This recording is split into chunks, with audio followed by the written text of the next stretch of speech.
Welcome back to another episode of DEC Does What? I'm Sean Mahar along with Erica Ringwald. And it's Forest Ranger Friday here on the podcast. It is a Friday while we're recording this, and we're here with some of our awesome Forest Rangers talking all things that they do, but most importantly, talking about the state's burn ban that is in place right now through mid-May coming up. But Erica, who do we have on the show today? We've got Forest Ranger Captain Nancy Ganswindt. The T is silent. And Forest Ranger Chuck Kabrehl. Thank you for having us. Yeah, thanks. Chuck, Nancy, thanks for being on the show today. We're excited to go down the pathway of all that is the New York State Forest Ranger Force that we have here at DEC. It's really an exciting unit in particular, but one of the real key things that, especially this time of year, that's really important is the wildland firefighting activities that our forest rangers do. As we speak right now, we've had a New Jersey wildland fire that's been burning, causing some air quality impacts here in New York. 15,000 acres. It's a big one. And Erica, you've been sending our daily air quality advisory alerts internal to make sure we know what we're tracking for. Yes, and if you want to check out the air quality in your area, there's really only two good sources to go to. One is the DEC website for our daily air quality forecast. The other is hosted by our partners at the US EPA, and it's called airnow.gov. That's right. So check that out. But in the meantime, people don't think of New York as being a wildfire state, but here we are. And obviously we had the Jennings Creek fire back in the fall. We have hundreds of wildfires that actually burn in New York throughout the state seasonally. And we have a burn ban that's in effect. So Nancy, Chuck, talk to us a little bit about the burn ban and why it's important for people to follow. Well, the burn ban is really important because prior to the implementation of the spring burn ban, brush burning was a primary cause for spring wildland fires. In New York State, like you said, we do have a very active fire regime in New York State. Our burn windows tend to be a spring fire season and a fall fire season. So by enacting and enforcing that burn ban, we've really limited the number of fires that occur in the spring. What are the primary causes of brush fires now? They have a wide range of causes. People are still burning brush and not following the burn ban. That's where our enforcement comes in. Illegal burning of garbage, where we might have our conservation officers respond. Anything from a campfire that gets out of hand and people leave it unattended. There's power lines. Chuck was on a wildland fire last night that was caused by a down power line. So there's a lot of different causes of fires. So what's it like to fight a wildland fire? I mean, it sounds like very dangerous. And obviously you think of thousands of acres that could potentially ignite. What's it like to be on the front lines of fighting a wildfire? It's pretty awesome.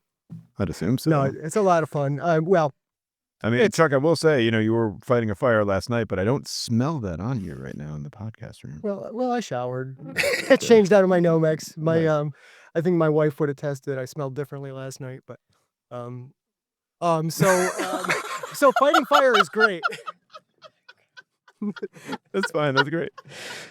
So what it's like to fight a wildland fire is it's a lot of hard work. So there's a lot of things I think that people don't really anticipate about fire. There's a bit of a perception, I think, that water, helicopters and engines put out wildland fire. But really what puts out wildland fire is removing one of the legs of the fire triangle, either fuel, heat, fuel, or oxygen. And really, generally, the way we do that is by removing available fuel, by either digging a fire line, either could be by leaves, raking a line, could be digging a line, or a lot of times we'll do that by utilizing existing barriers like roads, trails that may already exist, just with a little improvement, and then using fire to burn out those areas so that we can have a controlled situation where the fire hits the line, and by removing that available fuel, we put fires out that way. So it takes a lot.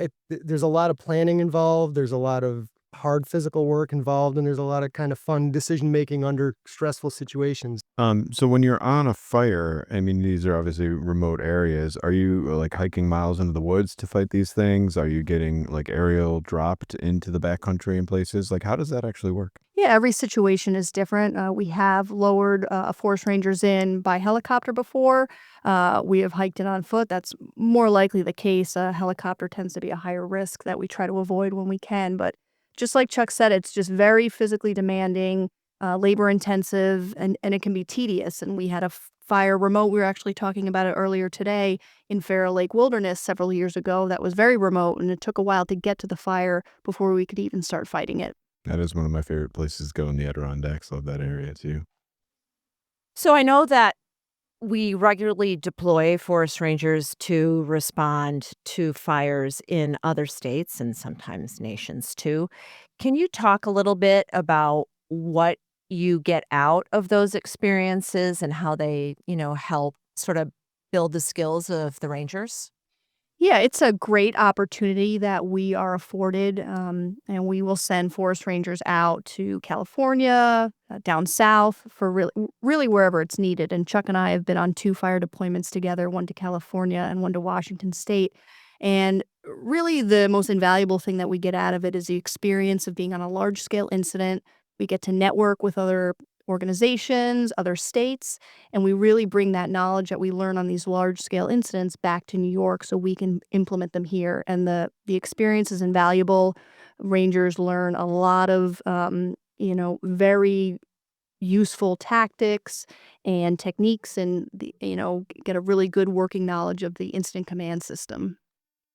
And I think something else that we gain from these out-of-state experiences is leadership in high-intensity situations. So we do have, unfortunately, we do occasionally have catastrophic wildfires in New York State. We have large, really active fires, but it's great for the people who fight fires in New York to build that experience helping other areas so that when that happens locally, we have people on hand that are comfortable in that situation, who've been there, who've seen it, and have had to make tactical and strategic decisions under extreme circumstances, and are comfortable enough to do so. There really isn't a lot of time during an active fire. There is not a lot of time to sit and think and come up with a long game plan. So it's really helpful to have people who know what to do, know how it's going to go, know what resources they need, and are able to think 2 or 3 plans out and kind of have backup plans ready. So, what's your wildest wildland firefighting story in the state that you've been Great a part setup. of?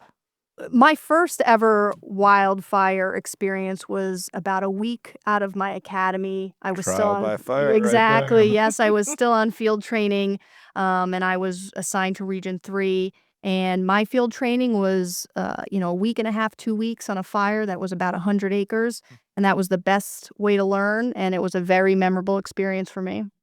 Chuck, do you have any awesome experiences that you can think of? I have a lot of awesome I know you experiences. were on one last night, right? Yeah, well, last night I was just on, I would say not huge, but a 14-acre fire started by power lines. It was a really great operation. We got on it quickly.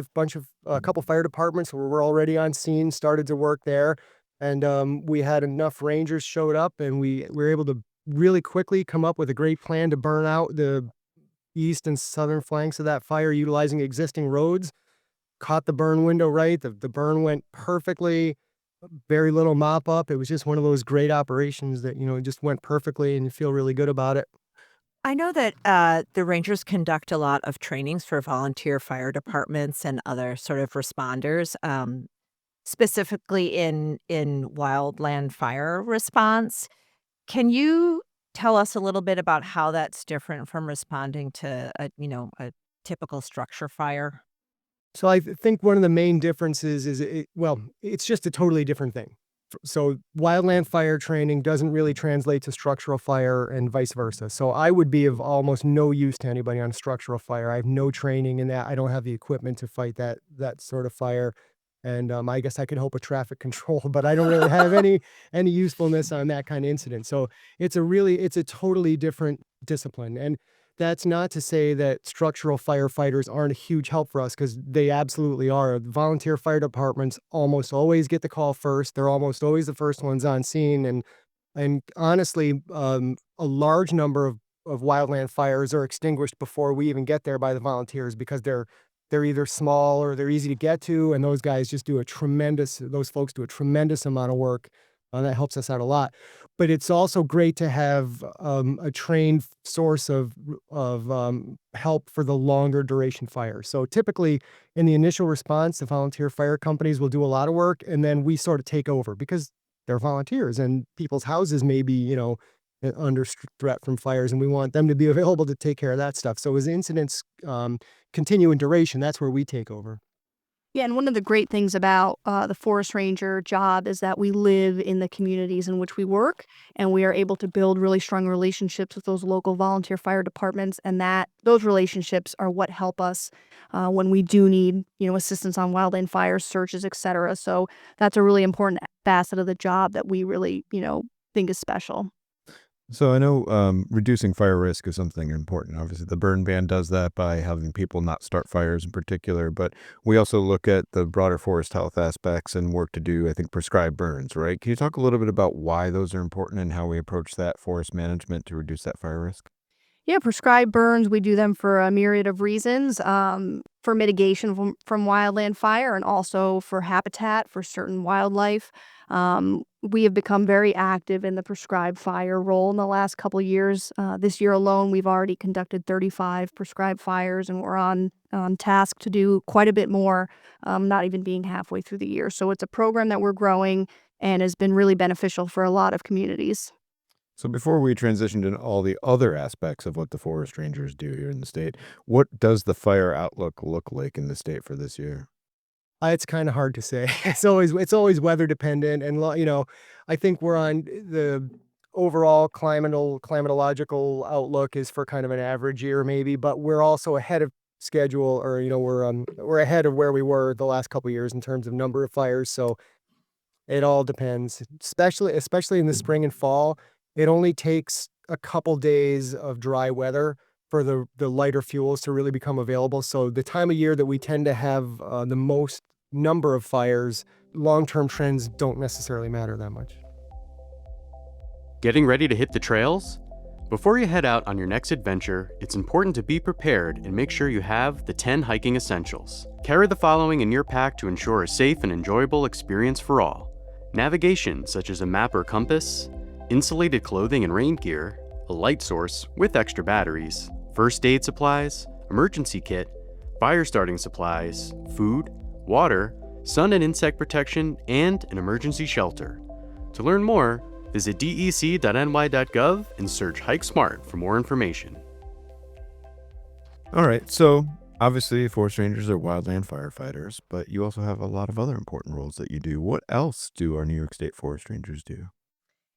Well, we're heavily involved in search and rescue, especially in the region that Chuck and I work, Region 5, and we also do law enforcement on vast state lands. That's the Adirondacks for the Oh, yes, uninitiated. I'm sorry, the Adirondack State Park. So you just mentioned law enforcement. So forest rangers are actually New York State police officers, is that correct? Yep, or DCJS, that's the Department of Criminal Justice Services, certified as state jurisdiction. So we can enforce all the laws of New York State, but we do tend to focus on our, state land regulations and environmental conservation law. So talk to us a little bit about how to become a forest ranger and why you two wanted to become a forest ranger in particular. Like what got you interested in this position and field?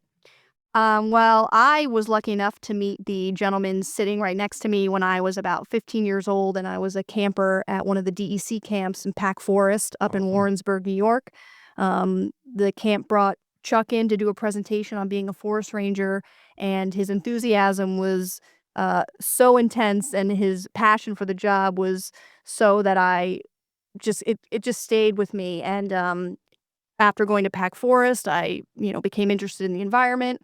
I ultimately studied environmental science in college and took the civil service exam as soon as I was able to, and, went down the path. But it was this guy right here, Chuck, that was the first forest ranger I met. Aw. And Chuck, what about you? Well, it's a good thing you can't see me blush over there through the microphone. My journey was a little bit longer. I kind of stumbled around trying to figure out what I wanted to do, for a career. And eventually I was on a hike with my father and some other folks on Mount Marcy, and we ran into an assistant forest ranger on the summit. And my dad said, "Oh, you should go talk to her." And I said, I don't know. So I did. I went over and I found out that, at that time, holy cow, there's a job where you can do search and rescue for a living and fight wildland fire and get paid for it. And I said, holy cow, that's what I want to do. So the next fall, I went to SUNY ESF to the Ranger School in Wanakena, got my forestry degree, and a year later, I was on the job as a forest ranger. And to your question about becoming a forest ranger, we do have some very specific education requirements. All that information can be found on the New York State Civil Service website. But if you do meet those requirements, you would take a civil service exam, and then based on your score, you would go through the hiring process. There's some background checks, and then there's a 6-month paramilitary police academy. Our Forest Ranger Academy is up in Wanakena, New York, a very beautiful spot. And then we do transition to Newcomb. And it's a great, very highly intensive 6 months, but you come out, ready to go. There's still a lot of training. I'm sure Chuck can attest to this. You're learning throughout your entire career, but those 6 months, you get a lot of valuable skills. I will say I had the opportunity this past summer to spend some time with the Forest Ranger recruits. However, I did learn a valuable lesson. And Yes, you did. Oh my God. So when you walk into these situations, right, the recruits at paramilitary, right, everyone's at attention all times. The recruits were like staring straight ahead as I proceeded to talk to them for probably 10 to 15 minutes of At giving a least. speech. And then finally the person behind me got up and said, "Relax." And then you saw them all sink their shoulders and like fall in their chairs. And I'm like, oh, I felt so horrible that I let them stay there in that attention the whole time. Yeah, our academy, it's a certain way where we do try to have some structure, but then once you become a forest ranger, we very much encourage and support people to be making decisions on their own, because oftentimes you're going to be in charge on your first couple months out of the academy. You might be in charge of a fire in your area, so you need to start learning to make those decisions. And that's, you do gain a lot of that experience in the academy, but the most valuable experience you gain is when you're in the field. Definitely. Want the latest news in air quality? Sign up for DEC Delivers to receive Airmail, DEC's monthly air quality newsletter, which includes information on air quality and other air-related issues in New York State. Sign up today by visiting dec.ny.gov and search DEC Delivers. Let's talk a little bit more about search and rescue. That is definitely one of the key functions of the forest ranger, is helping lost people in the backcountry, in the woods, right? What are some of the most common things that people fail to do or fail to bring with them that results in a call and hopefully a tidbit in the ranger highlights? Well, I think some of the most common things that we see are people forget to bring headlamps, start too late in the day, don't have a clear plan of where they're going, and aren't able to navigate with analog tools. So in other words, the cell phone dies and people don't really know how to get where they need to go. That's probably a large number of the incidents that we see. And then beyond that, sometimes people do everything right and just accidents happen. Check out the DEC website. We've got lots of tips and guidance for hiking smart in all kinds of weather. There are winter hiking smart tips, fall, summer, etc. dec.ny.gov. So, search and rescues, weekly highlights. My personal goal is obviously never to appear in a weekly highlight, so I've become an overpacker. Did either of you have a mentor among the rangers that you'd like to share with us? I've had the good fortune to have a number of really important mentors over the years. One of the key mentors for me, of course, was Robbie Mikas, who just passed away a year ago today, as of the time, as we're recording. And Robbie really ingrained in me, or really identified with Robbie's kind of passion for the job and her interest in just constant improvement and development of both herself as a ranger and the ranger program, broadly speaking. So absolutely, Robbie Mikas was one of my most significant mentors. Yeah, Robbie is, a true legacy as the Forest Rangers, but anywhere you go in the Keene Valley area, Robbie's presence really hangs heavily over there. Yeah, she was an inspiration to many up there, and obviously many Forest Rangers as well, and always a helpful person to find in the woods. I was always impressed every time I had the opportunity to spend some time with Robbie. Definitely miss her. It's a simple request. Flip your outdoor light switches off and help protect migrating birds. We're reminding New Yorkers to participate in the Lights Out initiative to help migrating birds navigate the night sky safely. Many species of shorebirds and songbirds rely on constellations to help navigate to and from their summer breeding grounds throughout the state, Excessive outdoor lighting, especially in adverse weather conditions, can cause migrating birds to become disoriented, a phenomenon known as fatal light attraction. According to several studies, fatal light attraction can lead to collisions with windows, walls, floodlights, or the ground, and the death of more than 1 billion birds annually in the US. Do your part and turn your lights off. Learn more about how you can make your home bird-friendly by visiting dec.ny.gov and search birds.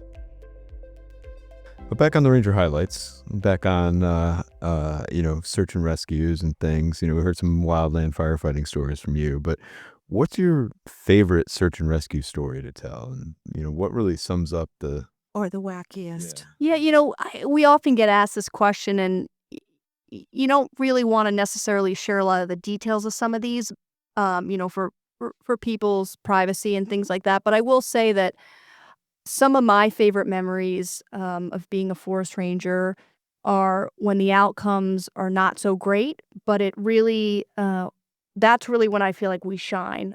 We go in, we're asked to, recover a body, and, no one knows how it's going to get done, but we figure it out. And that's when I find the most pride in what I do, is when we're, tackling a task or a problem, and we're working together really well. And, a lot of the time the outcome is not great, but I go home feeling really proud of what we've done regardless. I think we pulled off some pretty amazing rescues and things over the years. One of the things that I just can never seem to get over is just the great emotional feeling when you get that call across the radio, or maybe even, one of us, you find that person that we were really concerned about their well-being, and we locate that person alive and condition that we can actually, do a rescue and get them out of the woods safely. It's really an amazing feeling, and it's something that the kind of emotional release and that you get from that is just really impossible to describe. I can remember one early in my career in Region 5. We were out looking for a gentleman who'd spent the night out on the summit of Mount Marcy. And I got the 1:00 in the morning phone call, get up to the top of the mountain for daylight. And we lined out to start a sweep of the summit. And it's 20 below weather, terrible, winds blowing. And I took a step forward because I couldn't see the ranger next to me. And this guy wearing a yellow coat stands up. And I said, "Are you the guy we're looking for?" And he said, "Yeah." I said, "Well, stay there." And I just could not believe that, we're looking, quite honestly, we're concerned that this is a body that we're looking for. Right. And he was alive, and we managed to package him up and fly him out. And those kinds of things just really stick with you. Yeah, I had been given I believe it was a 3-day, 2-night overnight assignment in the West Canada Lakes a couple years ago. And it was spring. The conditions were not great. A lot of snow melt, and it had been raining on top of it. And it was the second day. We had woken up in the lean-to. We were packing up our bags, getting ready to start, and it was rainy, and drinking coffee. And someone walks around the corner of the lean-to, and we go, "Are you so-and-so?" And he goes, "Yeah." We go, "We've been looking for you." And it was a great feeling, One, you're getting out of there today, and you found the person you were looking for. Actually, he found us, so Yeah, it was a really fun experience. Now, Chuck, I believe you've got another story that you may have told us while we were prepping here, and you broke me before when you told me. So, part of what we do, obviously, DEC has a number of campgrounds across the state. Definitely check out dec.ny.gov for where you can go and explore and enjoy camping in the state. But Chuck, what's your one campsite story? The wackiest call I ever had at one of the campgrounds was we got a call that there was a person in the campground, a camper, dressed in a bear suit, stealing food from coolers in other people's campsites. You can't make that up. You cannot make this stuff for up. effort. For sure. Yep. And there also may or may not be a photo of me somewhere in my ranger uniform throwing up in a helicopter. I am prone to motion sickness, and it got the better of me. And my coworker figured the best thing to do in that moment was take some photos. Was to shame you. Yeah, Yeah. so that'll be on my retirement announcement one day, I'm sure. Nothing I Love. see a conservationist cover in your Yeah, future, for sure. Nancy. But Nancy, I would say, photogenic as well. Didn't you happen to be one of the stars of the Forest Rangers who got to make an appearance recently? Yeah, you never really know what this job is going to lead you to. And, I didn't know I'd be sitting here on a podcast on a Friday afternoon. And similarly, after Chuck and I went to California at the end of 2027, it was a particularly bad fire year there. Napa and Sonoma counties had burned a lot. And all of a sudden got a call that we were going to be going to the Glamour Women of the Year Awards in New York City. And before I know it, I'm sitting there with Nicole Kidman to my right and Martha Stewart behind me. Like And- any other day. Yeah. Yeah, and I did, in my Forest Ranger dress uniform, and getting a standing ovation with 3 of my female coworkers. And I never expected that to happen. So you really don't know what this job is going to lead you to. Well, you never know where it's going to take you, but Nancy, Chuck, I'm glad that it brought you to us today on the podcast. DEC Does What. It's been great to have you guys on talking about what it's like to be a forest ranger. Definitely, listeners, check out dec.ny.gov for more information on our forest rangers. Check out our weekly highlights. Check out our social media pages, too. There's a lot of great information and pictures out there of the great work that our forest rangers are doing day in and day out across the state. We'll let you get back to it because I know we're coming up on a weekend here in the springtime. There's going to be people out and about, and I imagine we'll be getting some significant incident reports from you all this weekend, but wish you both well and can't thank you enough for all you do on behalf of all New Yorkers here. Thank you for everything you do. Thank you for having us. Thanks for having us. It was fun. DEC Does What is a production of DEC's Division of Communication, Education, and Engagement. Our theme music is an original composition by Mike Menza, Environmental Program Specialist with DEC's Division of Fish and Wildlife. Like what you heard on this episode? Please leave a review and share this episode with others. Want to learn more about DEC's wide-ranging efforts to protect New Yorkers and the environment? Visit dec.ny.gov or connect with us on social media. You can find us using @NYSDEC. For more information on DEC Does What, visit dec.ny.gov/podcast.